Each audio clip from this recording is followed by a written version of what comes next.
sacrifices I've had to make. What sacrifices? Children these days are really spoiled. Like, Mummy, I want a PlayStation. Mummy, I want you to kill that man. I just wanted to show that women are individuals and an individual character should be able to be anything. It's not that all pregnant women are violent or aggressive. It's supposed to be the idea that there should be freedom for female characters to digress from the norms much more, and there should be just much more variety of characters.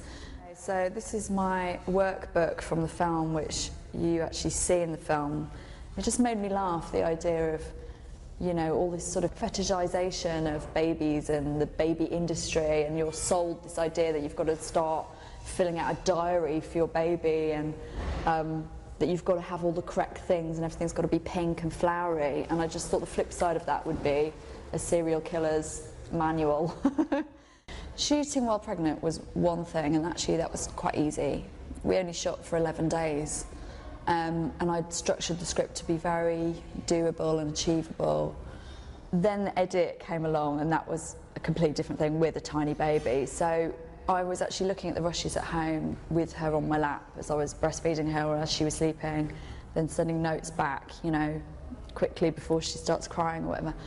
And then eventually start going into the edit. And I think that was the toughest part of the challenge, actually, was getting the film completed, because I think most filmmakers feel like they could just carry on endlessly. The film started getting press in Venice, and then we found out that I was one of the nominees for the IWC Filmmakers Bursary to, you know, be up for this really prestigious award.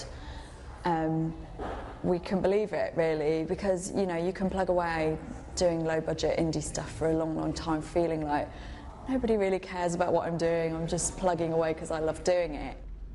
He saw everything. I know he's a witness, but there's a chance he might not have told anyone. His name was Josh. No, you're right. No one called Josh is not going to tell the authorities. I think there's a lot of change happening. I've worked with so many more female directors in recent years. And I think it is this sense of realising that, you know, storytelling is a universal thing. And once you get to saturation point where it's all the same type of people telling, the stories they're telling are going to be quite similar.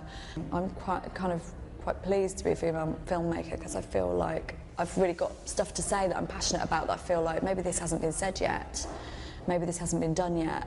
To me, that's a great place to be. She's gonna wake up.